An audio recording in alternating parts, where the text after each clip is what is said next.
Um,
hmm. Okay, here we go. All right, so we're going to do this, and we're going to say,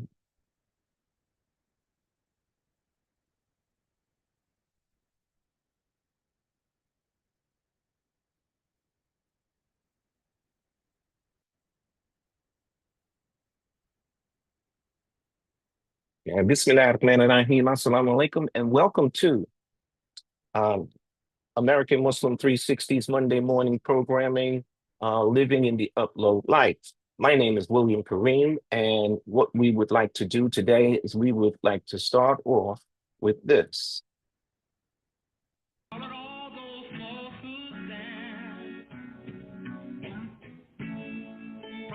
The views expressed by the host guests are their own and not necessarily the position of AM 360 or the parent corporation, the Community-Wide Shura Conference, CWSC Incorporated.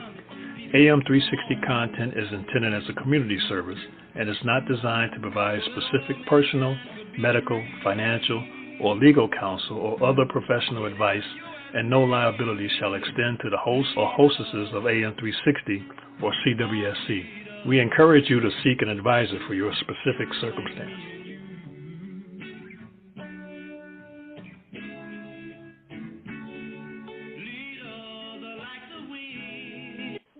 What the technology winded up doing, especially I'm talking about the technology winded up separating the generations. That's what they did. So why is this important to Muslims? It's just important that Muslims understand the way that the technology worked and the way that the technology advanced from what was going on in the pioneer generation to what's going on in the social media generation. We call it the social media generation because the advancements that happened in the social media generation winded up attracting the children. Yes, and so Bismillah, Assalamu alaikum. Welcome to Living in the Upload Life. What we want to do, this is a presentation that was made back in 2023, but it sets a foundation for what it is that we want to talk about, and especially to understand what's going on as far as the uploader's life is concerned, because what we're doing is basically giving a history, historical idea of how technology has advanced. And so what we want to do, we want to start from the very beginning, because I think that sometimes, even our children don't understand the history as far as how we got here today of where we're at. So as we continue, here we go. So I think I was, yeah, that's Welcome to, first of all, let me say welcome to the Upload Life. I'm basically, thank Allah for the technology. I winded up using my, and when we say thank Allah, we mean the one who created everything, the creator of the heavens and the earth, the one God. And when you hear us say Allah, that's what we mean, the only one God. My cell phone, okay, technology, to actually, call into the program. And even though the computer direct connect isn't working on Blog Talk Radio, because I was able to call in with my telephone, you're able to hear me now, because this is what the technology has done anyway. 779-770 is using the technology also to listen to the radio program. So I started off basically saying that, verily your Lord is Allah, who created the heavens and the earth in 6 days and is firmly established on the throne of authority, regulating and governing all things, even technology. Yes, and so that is important. The foundation of where we start is that, it is the one God, the one who created everything, that has allowed the human being to produce and to continue to exist and to develop, to continue to evolve, and even technology. No intercessor can plead with him except after his leave hath been attained. This is Allah, your Lord. Him therefore serve ye. Will you not celebrate his praises? And that's just the question. In other words, won't you be thankful for all of these wonderful things that we have with us today? We have all this technology and everything, but if it wasn't for the one who created everything, we would not be able to actually enjoy all of the benefits that we have gotten from, Allah's creation. Again, Bismillahirrahmanirrahim, Surah 16, verse 3. Surah 16, verse 3 is the Quran. If you want to follow along and read with us, then you would go to Surah 16 or chapter 16, verse number 3. He has created the heavens and the earth for just means. Far is he above having the partners in technology or anything else that they ascribe to him. Presidents and dictators, far is he. He has created man from a sperm drop. And behold, this same man becomes an open disputer. Now, what about that? Here it is. We live in a situation that's called Earth. And actually, we're in a place that's called the United States of America. And you know that there are many different various beliefs and everything that have come about. And the position of Islam says that the human being is such that, there are people who don't even want to believe in the creator of the heavens and earth and the one that created all of this. I heard a very intelligent person once say, he said, I don't have a problem with you questioning the Big Bang. But if you have if you can question the Big Bang, then I can question who God is. That was his thing. You want to question, how everything started. Well, I got the right to question, who God is. I mean, you really don't know yet? You really don't know? Well, that's why Islam is here. Islam is here to help you to get an understanding of that. Maybe.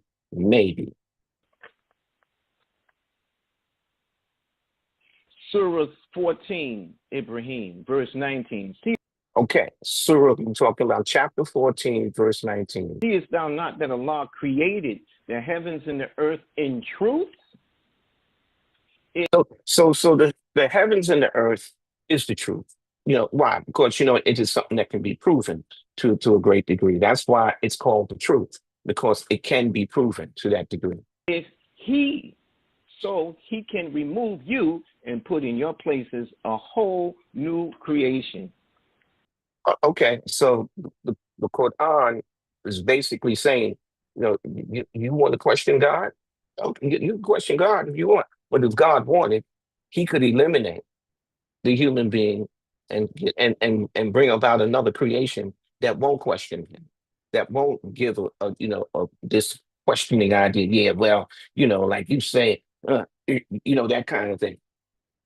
And if you look at the history of man, you know that there are many species that have been eliminated as far as the earth is concerned. There are many species that have been eliminated. So the Quran is basically saying is that, well, look, just like those species could be eliminated, you can be eliminated too.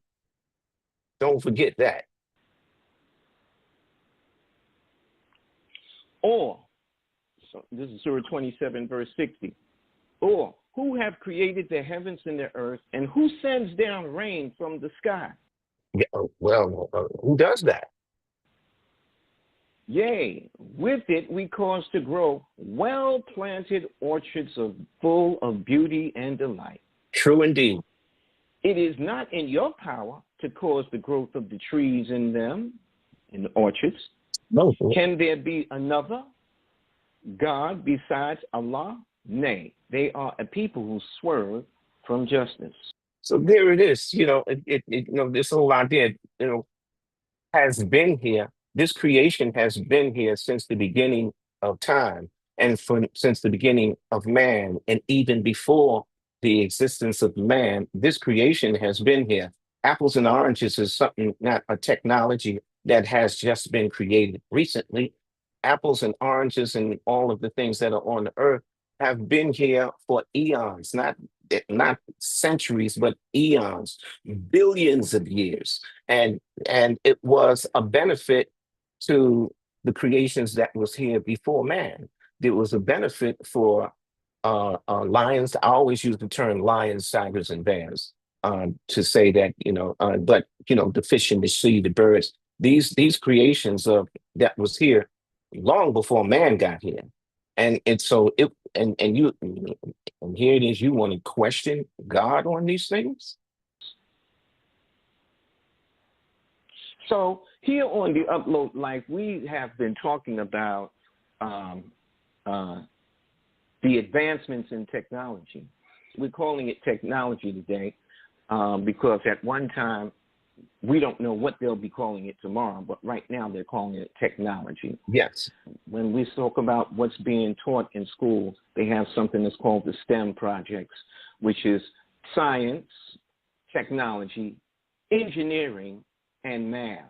Right. So STEM, it's an acronym for science, technology, engineering, and math. That's the technology.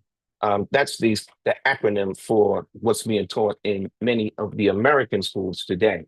But we're going to even go back further than that because today, we're in the age of artificial intelligence. And remember, this program is really about the children and what we should understand about what is going on about the evolution, the age, and development of the children. Okay, so with technology, this idea of technology wasn't a word that was used during the Industrial Revolution. The Industrial Revolution had to do more with the transition from creating goods by hand to using machines. And what we did is we used idea of the cotton gin.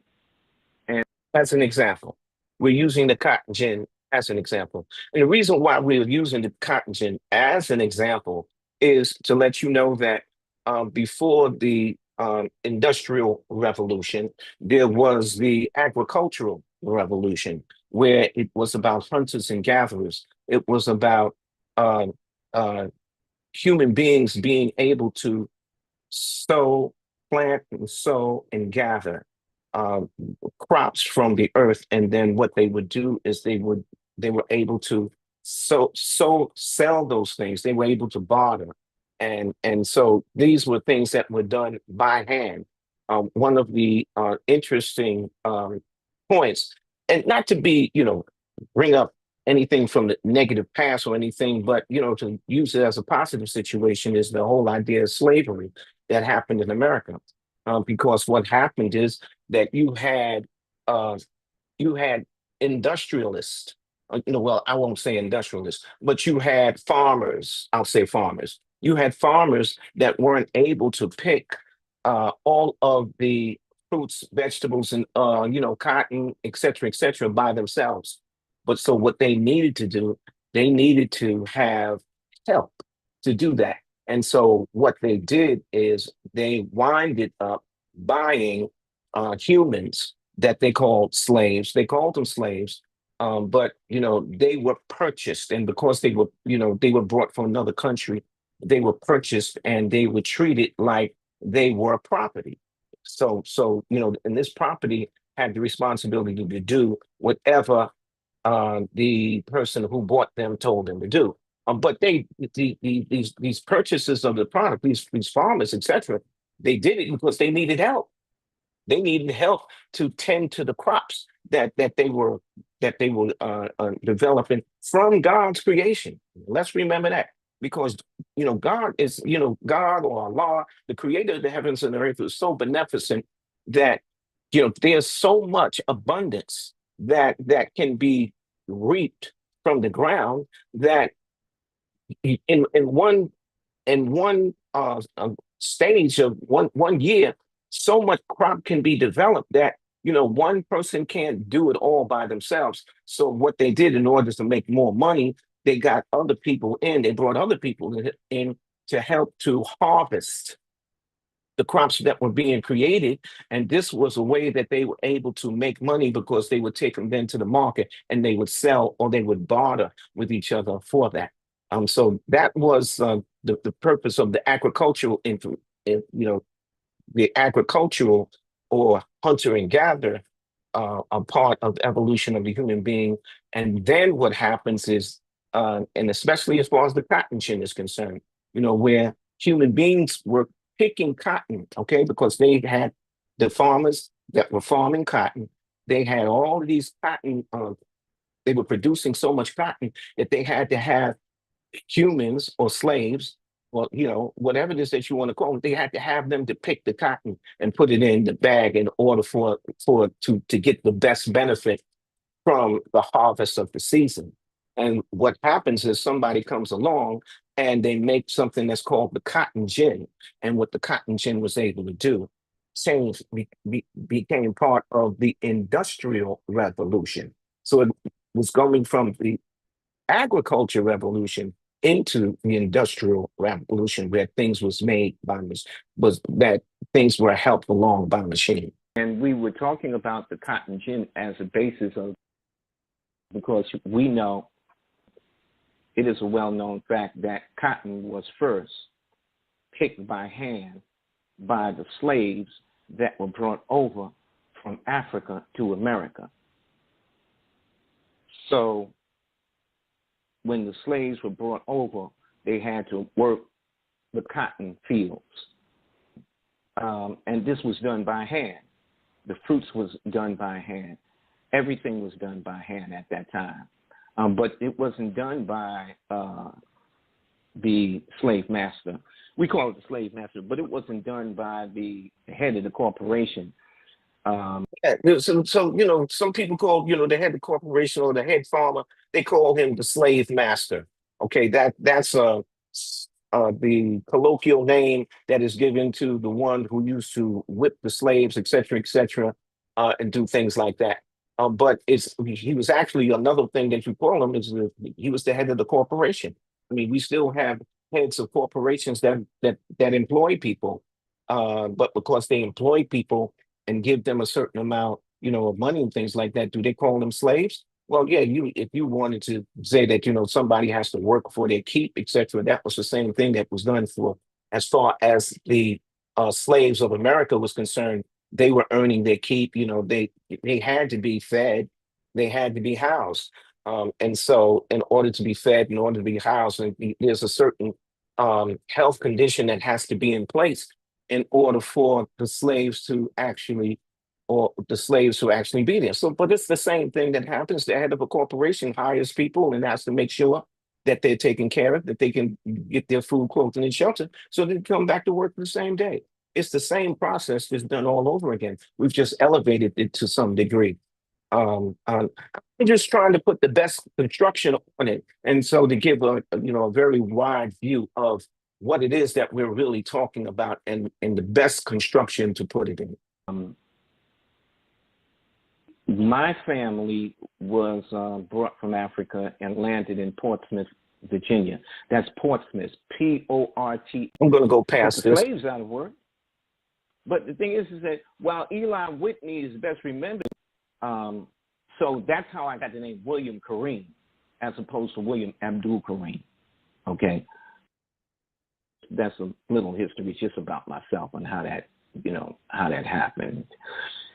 So we were talking about the industrial generation and how the cotton gin actually came about, and the cotton gin came about because it was something that was a machine, and a machine that basically could pick the cotton much better, I don't know if better, but it could be done without human beings. So if you built the machine, it's like, we'll use the machine, and we don't have to, most of the time that's the way, but we don't have to pay these slaves. We don't have to do anything with them. We can just go ahead and have the machine do it. So they paid the money. Does that sound familiar? It's the same thing that's being done today. You go into McDonald's today, you go over to a machine and you order your food. You go into many stores these days and you can go to a machine, especially the fast food industry. You can go over to a machine and put your order in, and so that it can be refilled. So it's not a new concept. It's just an elevated concept. It's the same concept. It's just that it's been being brought up to date. Money for the machine, and put the slaves out of work. But the thing is that while Eli Whitney is best remembered as the inventor of the cotton gin, and Eli Whitney is a European American or a white American that was able. Some people say, well, Eli Whitney was a black man. No, he wasn't a Negro, a black man, African American. No, he was a white man. And some people get it, twisted with Elijah McCoy, who was a black man who, was also an inventor. So the one who actually invented the cotton gin was actually, the credit was given to Eli Whitney, which was, a white man. He was also the father of the mass production method. Okay, and the mass production method is the advancement in technology, which makes it the manufacturing generation. Manufacturing, because it's done by a machine and it's not done by humans. And this is like the start of the Industrial Revolution. 1798, this is early 1800s. And he figured out how to manufacture muskets by machine so that the parts were interchangeable. It was as a manufacturer of muskets that Whitney became rich. Yeah, it wasn't from so now listen, it wasn't from the cotton gin. I think that's the point that they're making, that they're saying that he became rich from creating guns, not from creating the cotton gin. And I would take it that they say that because the question came up: did African Americans invent the cotton gin? The invention, and it says the invention of the cotton gin. Now I want you to know I'm using Google to get this information right now. The invention of the cotton gin, a device that separates cotton fibers from the seeds, is typically attributed to Eli Whitney, who was granted the patent for cotton gin in 17. And that's what made it legitimate. That if you have the patent for it, then it's yours. Now, the possibility did exist that, maybe it was one of the slaves or something like that, or he worked with the slaves or whatever that got that. But the idea was that because the slave was property, if the slave was able to do something, let's say, for example, create the cotton gin, The slave couldn't actually get credited for it because he was property, and anything that the property made went to the master. And that same idea and concept still goes today, especially as far as colleges and universities are concerned. That if you make something in a college or university, you don't get the credit. The university gets the credit because you're a student of the university, and because you actually evolved the idea, or you developed the idea in the university, so the university gets the credit. 1894. Yet others contributed to its making. This is the way they get around the fact that Africans made it. Yet others contributed to its making, including a woman, Catherine Green, and African slaves, two groups that gained little recognition for their input. And so they wanted to make a distinction that basically says that Eli Whitney didn't get his money from the cotton gin, for making the cotton gin. He got his money from making muskets. But look, as Africans in America, we understand the game that's going down, and we're not going to play it. But the point only being, we're not here. Especially in this day and time. Especially in this day and time. Here to lambaste Eli Whitney. We're not here to do that. But what we're here to do is to follow the transition of things was made by hand, the human being going into Allah's creation and picking fruits, cotton, and everything else by hand from Allah's creation. Because human beings couldn't create the cotton, all right, from the cotton. He couldn't, the human beings. It's Allah that did that. Allah created the cotton. And then the human... And again, we say Allah. When we talk about Allah, we're talking about the one God. We're talking about the one who created the heavens and the earth, that the cotton was available long before man got here. Okay, the cotton was here. The human being took the cotton and discovered that there was a way that he could use it, because the animals didn't use it like the man is using it. They didn't use it like that. The animals didn't use it like that. The fish didn't use it like that. The birds didn't use it like that. But the man, the human being, saw a way that he could use it. And so, this was part of the creation that God made. And then the human being came along and found out he could use it. And again, when we talk about Allah, when we say Allah, we're talking about the one God, the one who created the heavens and the earth. The human being put the slaves in the field to pick the cotton that Allah allowed to grow. Okay? So, this thing is that, Allah is in control. Even at the time, even though the human being was making money regarding it, it's important to understand that Allah was in control as far as that's concerned. Allah was in control. But Allah was the one who allowed the cotton to grow. We should never forget that. Yeah, and unfortunately, as far as technology is concerned, the human being just forgets. He doesn't give God credit. He don't give God credit for all this here. To make the money, and that's it.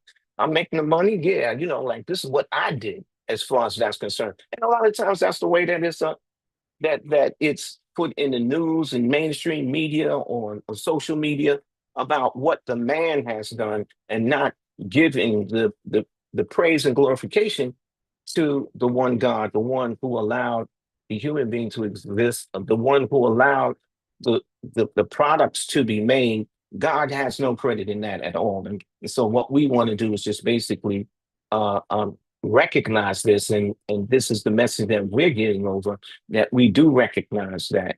We do recognize that Allah, or the one God, is the one that's always in control. Okay? And who also created the slave that was capable of picking the cotton. And yes, because you heard, there were other nationalities. They tried to make the Indian, into a slave, and it didn't work out. And they tried to make the Chinese and others, but the African, the slave that was brought from Africa, was, he was able to do it. So he winded up being, the slave in America winded up being, a good fit, to go ahead and pick the cotton, we'll say. Who was also capable of creating the man, the human being, who created a system to make sure that he would get paid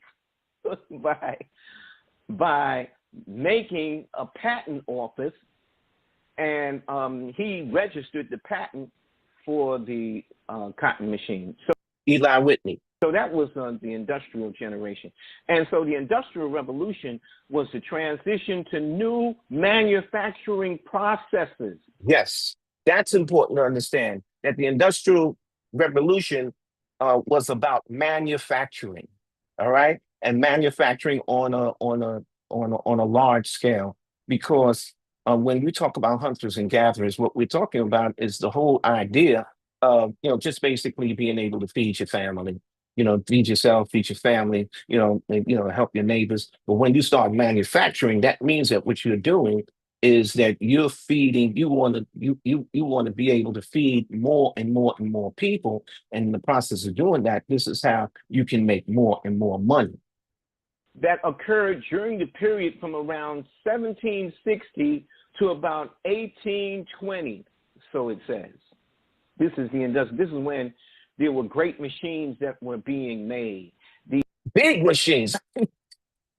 We're talking gigantic machines was being made at that time. And what has happened over a period of time, you see that those machines have gotten smaller and smaller and smaller. But at that time, if you look up the history of some of these machines, I mean, these things are gigantic. If you look up the first computer, the first computer was humongous compared to the laptop or the telephone that we're looking at now. These great machines that were being made to manufacture. That was a big word, manufacturing. Manufacturing. There was a bank that was called Manufacturers Hanover Trust. And there's still, and right now, right on 34th Street and 8th Avenue, there was a bank that was called Manufacturers Hanover Trust. And that entrance is still there. I mean, it's what you would call, it's just the sign, Manufacturers Hanover Trust, which was the bank entrance. They have made it a piece of history that still stands there. It's on 34th Street, between 34th and 35th Street and 8th Avenue. Okay. New York City. Okay. So manufacturing and in the industrial period in America is very important to understand the transition from hand to machine. Okay? Yes. So this is what we're doing. We're showing basically the evolution. And then you probably know this, but I think that it's important that our children should know it. Our children should have an understanding of it, and that they should understand the evolution of how all these things kind of evolved to that degree. And because they'll go today, our children can go to Google or other AI and get an explanation, but sometimes the explanation doesn't really give a transition of it. It doesn't give a real nice, real good transition of it. And it's important for our children to understand the transition of it, but also to understand that it is because of the creator of the heavens and the earth, the one God that created everything, that these evolutions were capable, and that the human being was using the material that came from the creator of the heavens and the earth. That these discoveries happened because they were able to discover the materials that was made by the creator of the heavens and the earth, and that they were able to utilize those ideas and make products or go from hand gathering to manufacturers, et cetera, et cetera. And it's important to understand that as far as the Industrial Revolution was concerned, because that's what they called it, because everybody started making machines, it's important to understand and keep in mind that the machines was made by material that came from Allah's creation. That's important. Don't let that. Oh, look, he created cotton gin, but he had to use materials that come from Allah's creation. And that's important for our children to understand. We take for granted. Oh, he went and got some wood. Who made the wood? Oh, he went and bought some steel. Well, who makes the steel? Who originated the steel? And so this is where the creator of the heavens and the earth is left out, because man is utilizing materials from the environment that was made by the creator of the heavens and the earth in order to get that done. So we start talking about machinery. So we got this industrial nation, but then something else is happening, because another idea or science was thought up. Especially we talk about the human beings starting to understand some of the other techniques of Allah's creation. Right. The unseen now starts to happen to a great degree. Okay. So we go from hunter-gatherer, we go to manufacturing, and now we're going into another evolutionary period that happens with the human being. And one of the techniques that he started to understand, they say that it started with Ben Franklin, who was flying a kite, and he put a key on the kite in order to, make sure that it didn't go out into space. And the key, the lightning struck the key, or the lightning struck the kite that went down to the key, and then this was the idea that Benjamin Franklin came up with. As a matter of fact, let's be more accurate. Yeah, let's be a little more accurate as far as that's concerned. One of the things that we really should understand is that, ideas come to human beings. In the process of ideas coming to human beings, and sometimes we share the ideas that come to us. And sometimes the way that we share the idea, if we share an idea, that another person may get that idea and then be able to build on the idea that person had. As far as Benjamin Franklin is concerned, this is what AI tells us. Benjamin Franklin's inspiration for his study of electricity came from a combination of factors, including the recent discovery of electricity in Europe and a personal experience with statistic electricity. He became fascinated with the subject after accidentally shocking himself, and then further pursuing it after learning about the Leyden jar, a device for storing electrical charge. This led him to develop his own theories about electricity and conduct experiments to test them. So this was an idea that he got, Benjamin Franklin, from one of his friends or colleagues that he met in Europe. It says here, recent European discoveries. Franklin's learned about the burgeoning or the big field of electricity from his contacts in Europe, particularly Peter Collinson, who sent him information about the Leyden jar. Okay. And then in 1746, Franklin accidentally shocked himself while experimenting with static electricity, which sparked his deeper interest in the phenomenon. Right here, it's just the Leyden jar, because I mentioned it. It's important you mention that Franklin learned about the Leyden jar, a device that could store electrical charge. And this invention further fueled his curiosity and experimentation. So I'll give you another example. Michael Jackson moonwalking. Michael Jackson wasn't the first person moonwalk, but he made it famous, because you can go back in history, Sammy Davis Jr. doing the tap dance and all the rest of that, and that you can actually see people doing the moonwalk. There was a person that actually did it. I forgot his name, but they showed, because of the technology that we have today, they was actually showed this person doing a moonwalk, and then they saw Michael Jackson doing the moonwalk. Michael Jackson's generation called it the moonwalk. That's what they called it, the moonwalk at that time. But again, the idea came from someone else, and then it was made popular by Michael Jackson today. And again, these are ideas that we should get our children to understand. That when our children see it today, oh, Michael Jackson is the one that created the moonwalk. No, he's not. There was an idea that he got from somebody else, and so then he did it, and it became popular. And it's the same thing as far as electricity is concerned. Even though here in America they say, well, Benjamin Franklin is the one that did it. No, it says that Benjamin Franklin got the idea from someone, that one of his colleagues, and then when he got shocked with the kite experiment, that's when he did further.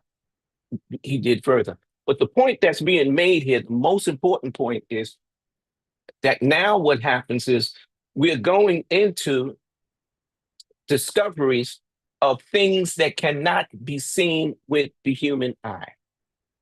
Because electricity can't be seen with the human eye.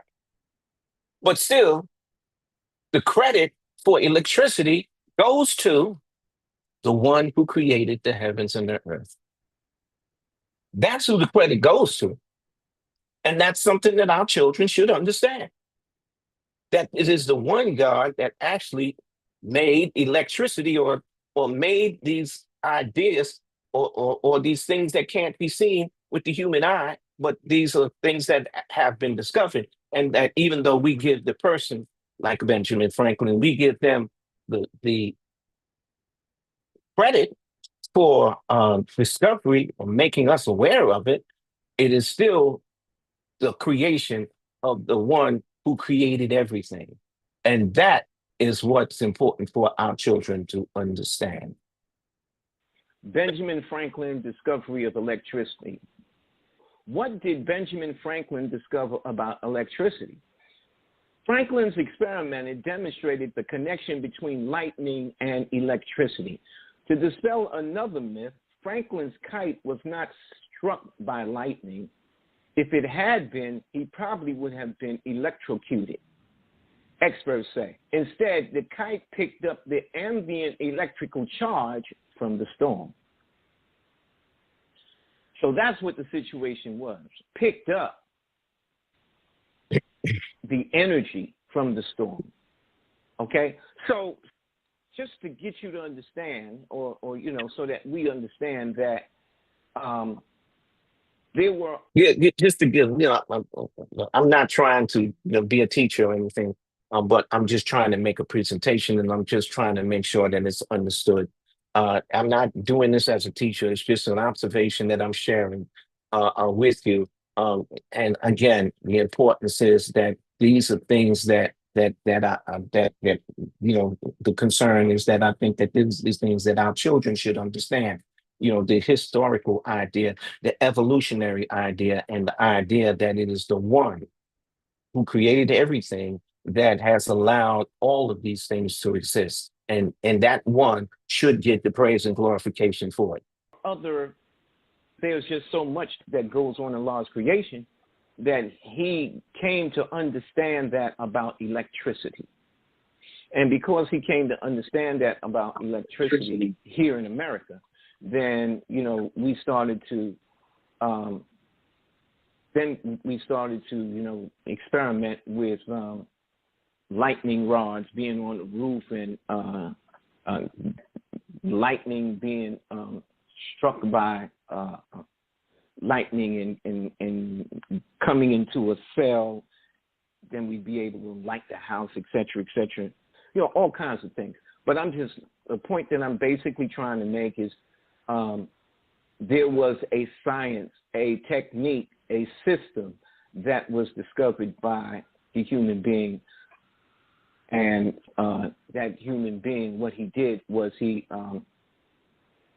which was Benjamin Franklin, he was able to, in America, we were able to move forward with something that was already in the law's creation. It's just that the human being started to understand it. I'm going to take a pause right now. And what I'm going to do is we're halfway through the program, and Allah is still the one that's in control. That's the point. This is why you say that? Why you say that Allah is in control? Because the technology, the science that's being discovered and used was put there by the creator of the heavens and the earth. That's what I'm saying, because the creator of the heavens and the earth is the one that helped with the discovery of electricity. He was out there flying. He was doing some kind of experiment, and I think he discovered it by accident, really, myself. But anyway, he got an epiphany that basically said, "Oh wow, there's an energy out there that we can capture." That's what we're talking about. There's an energy out there that we can capture. So, and that energy that they found that they could capture, they called it electricity.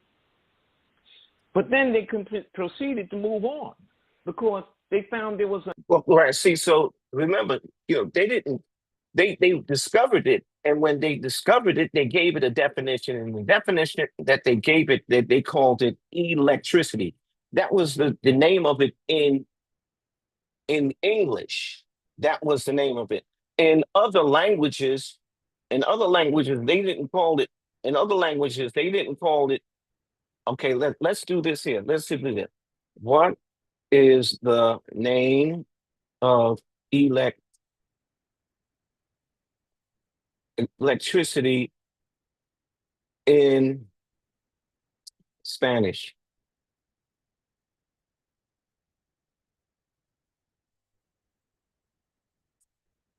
Electricidad. Electricidad. Okay, electricidad. Okay, so let's do this here.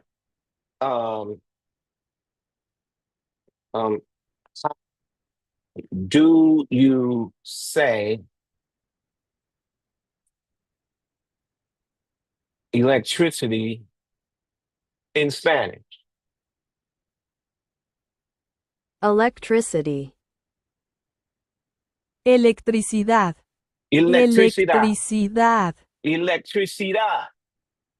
So in English, that's how we say it. We say electricity. In other languages, they say it as something else, but we basically have an understanding about what electricity is, and we give it a name. That's the point that I'm making as far as that's concerned. That once it was discovered, they didn't have a name for it. They just said, "Oh, wow, look at this." But then what they had to do, they had to give it a name. And they came up with the name electricity. That's how it, basically got its name. That's the only point that I want to make as far as that's concerned. Another energy that could be captured.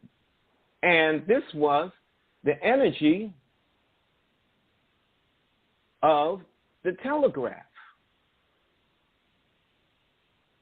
And they say, well, who invented the telegraph? Inventor Samuel Morse developed the telegraph system. Morse's system sent out a signal in a series of dots and dashes. Each combination represented one letter of the alphabet, Morse code. The inventor submitted a patent. Use that word again. Patent again. Use that word patent again. Submitted a patent. Yeah, there's that word patent again. In other words, putting a claim on it, okay, as being one who discovered it. Okay, that's what that whole idea of patent is, to be one to say, well, I'm the one that discovered it, and I'm the one that want to use it. And if you want to use it, you have to come through me. For his device, which he called the American Recording Electromagnetic Telegraph in 1837. So now here it is. We're entering into a new age of things. We're entering into an age where the human being now takes something from Allah's creation, okay, that's called electricity, and he's able to, do something with it, and then he puts his name on it.